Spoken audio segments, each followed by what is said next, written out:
G'day. How are we all? Are we doing well? As you can see, I'm once again in my conservatory in the early summer's evening. We are now in June, and I'm going to continue to read a bit of Charles Dickens in my conservatoire. So I do hope you'll enjoy. So today I'm reading chapter 31. Now, last time I read chapter 32 because that's where my bookmark was, and I'm quite certain that I have read chapter 31 on here before. However, I strongly suspect that perhaps my battery petered out or something before the end, and so I lost everything. I'm not sure, but at any rate, I could not find it in the playlist, because if you go to the playlist in my channel, you'll see one called Reading Aloud, and in Reading Aloud I'm reading all sorts of things, but mostly Great Expectations. So anyway, without further ado, I'd like to thank you all for tuning in. Thank you, especially everyone who takes the time to subscribe. So subscribe costs nothing to subscribe. Click on the little bell so you get all the notifications of when I'm live and when I've uploaded stuff. There's loads of things on my channel. There's me reading, there's me doing comedy, there's me travelling around the world and showing beautiful scenery wherever I might go. But I live in Ireland, so most of the scenery is Irish, as is the comedy. So I perform live stand-up comedy all around the island of Ireland.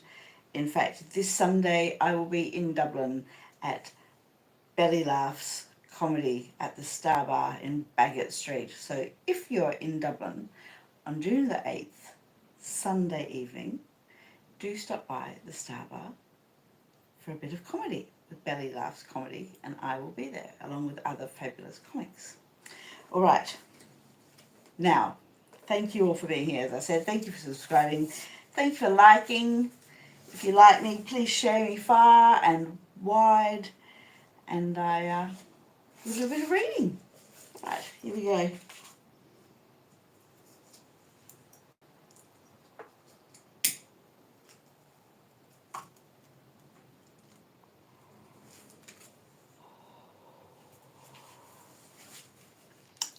Chapter 31.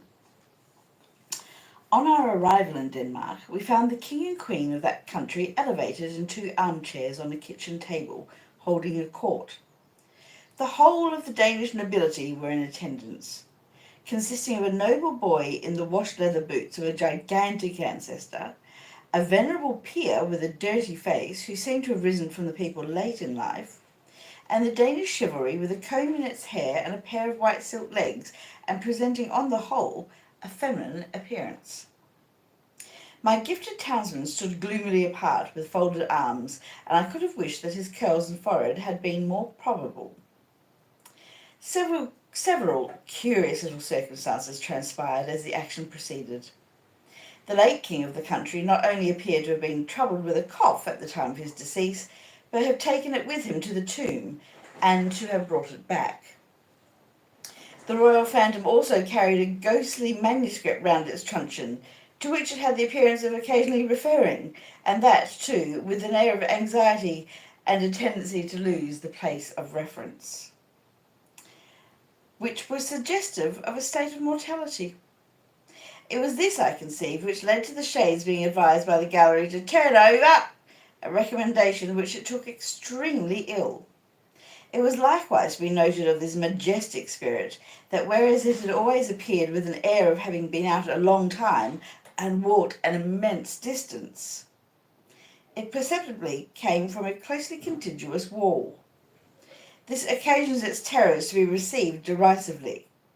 The Queen of Denmark, a very buxom lady, though no doubt historically brazen, was considered by the public to have too much brass about her, her chin being attached to her diadem by a broad band of that metal, as if she had a gorgeous toothache, her waist being encircled by another, and each of her arms by another, so that she was openly mentioned as the kettle drum. The noble boy in the ancestral boots was inconsistent, representing himself, as it were, in one breath, as an able seaman, a strolling actor, a grave digger, a clergyman, and a person of the utmost importance at a court fencing match, on the authority of whose practised eye and nice discrimination the finest strokes were judged.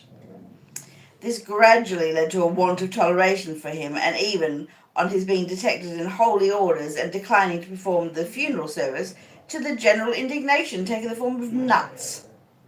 Lastly, Ophelia was a prey to such slow musical madness that when, in course of time, she had taken off her white muslin scarf, folded it up, and buried it, a sulky man who had been long cooling his impatient nose against an iron bar in the front row of the gallery growled, "Now the baby's put to bed, let's have supper," which, to say the least of it, was out of keeping.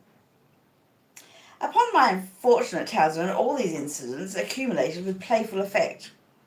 Whenever that undecided prince had to ask a question or state a doubt, the public helped him out with it. As for example, on the question whether 'twas nobler in the mind to suffer, some roared yes, and some no, and some, inclining to both opinions, said toss up for it, and quite a debating society arose. When he asked what should such fellows as he do crawling between earth and heaven, he was encouraged with loud cries of hear, hear. When he appeared with his stocking disordered, its disorder expressed, according to usage, by one very neat fold in the top, which I suppose to be always got up with a flat iron, a conversation took place in the gallery respecting the paleness of his leg, and whether it was occasioned by the turn the ghost had given him. On his taking the recorders, very like a little black flute that had just been played in the orchestra and handed out at the door, he was called upon unanimously for Rule Britannia. When he recommended the player not to saw the air thus, the sulky man said, "And don't you do it neither, you're a deal worse than him," and I grieve to add that peals of laughter greeted Mr. Wopsle on every one of these occasions. But his greatest trials were in the churchyard, which had the appearance of a primeval forest, with a kind of small ecclesiastical wash-house on one side and a turnpike gate on the other. Mr. Wopsle, in a comprehensive black cloak, being descried entering at the turnpike, the grave digger was admonished in a friendly way, "Look out, here's the undertaker coming to see how you're getting on with your work." I believe it is well known in a constitutional country that Mr. Wopsle could not possibly have returned the skull after moralising over it without dusting his fingers on a white napkin taken from his breast. But even that innocent and indispensable action did not pass without comment, "Waiter!" The arrival of the body for interment, in an empty black box with the lid tumbling open, was a signal for a general joy which was much enhanced by the discovery, among the bearers, of an individual obnoxious to identification. The joy attended Mr. Wopsle through his struggle with Laertes on the brink of the orchestra and the grave, and slackened no more until he had tumbled the king off the kitchen table and had died by inches from the ankle upward. We had made some pale efforts in the beginning to applaud Mr. Wopsle, but they were too hopeless to be persisted in. Therefore we had sat, feeling keenly for him, but laughing, nevertheless, from ear to ear. I laughed in spite of myself all the time, the whole thing was so droll, and yet I had a latent impression that there was something decidedly fine in Mr. Wopsle's elocution.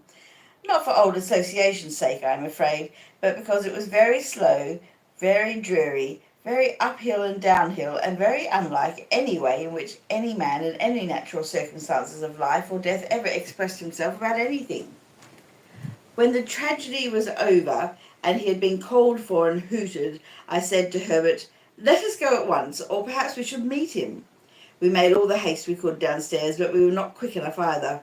Standing at the door was a Jewish man with an unnatural heavy smear of eyebrow, who caught my eyes as we advanced and said, when we came up, "Mr. Pip and friend." Identity of Mr. Pip and friend confessed. "Mr. Waldengarver," said the man, "would be glad to have the honour." "Waldengarver?" I repeated when Herbert murmured in my ear, "Probably Wopsle." "Oh," said I, "yes. Shall we follow you?" "A few steps, please." When we were in a side alley, he turned and asked, "How do you think he looked?" I dressed him. I don't know what he'd looked like except a funeral, with the addition of a large Danish sun or star hanging round his neck by a blue ribbon that had given him the appearance of being insured in some extraordinary fire office. But I said he had looked very nice. When he come to the grave, said our conductor, he showed his cloak beautiful, but judging from the wing, it looked to me that when he see the ghost in the Queen's apartment, he might have made more of his stockings. I modestly assented, and we all fell through a little dirty swing door into a sort of hot packing case immediately behind it. Here Mr. Wopsle was divesting himself of his Danish garments, and here there was just room for us to look at him over one another's shoulders by keeping the packing case door, or lid, wide open. "Gentlemen," said Mr. Wopsle, "I am proud to see you. I hope, Mr. Pip, you will excuse my sending round. I had the happiness to know you in former times, and the drama that has ever had a claim which has ever been acknowledged on the noble and the affluent." Meanwhile, Mr. Waldengarver, in a frightful perspiration, was trying to get himself out of his princely sables. "Skin the stockings off, Mr. Waldengarver," said the owner of that property, "or you'll bust 'em. Bust 'em, and you'll bust 35 shillings. Shakespeare never was complimented with a finer pair. Keep quiet in your chair now, and leave 'em to me." With that he went upon his knees and began to flay his victim, who on the first stocking coming off would certainly have fallen over backward with his chair, but for there being no room to fall anyhow. I had been afraid until then to say a word about the play, but then Mr. Waldengarver looked up at us complacently and said, "Gentlemen, how did it seem to you to go? In front." Herbert said from behind, at the same time poking me, "Capitally." So I said, "Capitally." "How did you like my reading of the character, gentlemen?" said Mr. Waldengarver, almost, if not quite, with patronage. Herbert said from behind, again poking me, "Massive and concrete." So I said boldly, as if I had originated it and must beg to insist upon it, "Massive and concrete." "I am glad to have your approbation, gentlemen," said Mr. Waldengarver, with an air of dignity, in spite of his being ground against the wall at the time and holding on by the seat of the chair. "But I'll tell you one thing, Mr. Waldengarver," said the man who was on his knees, "in which you're out in your reading. Now mind, I don't care if he says contrary. I tell you so. You're out in your reading of Hamlet when you get your legs in profile. The last Hamlet as I addressed made the same mistakes in his reading at rehearsal, till I got him to put a large red wafer on each of his shins, and then at that rehearsal, which was the last, I went in front, sir, to the back of the pit, and whenever his reading brought him into profile, I called out, 'I don't see no wafers!' And at night his reading was lovely."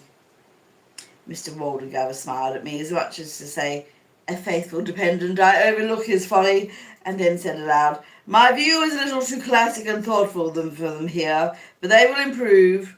They will improve."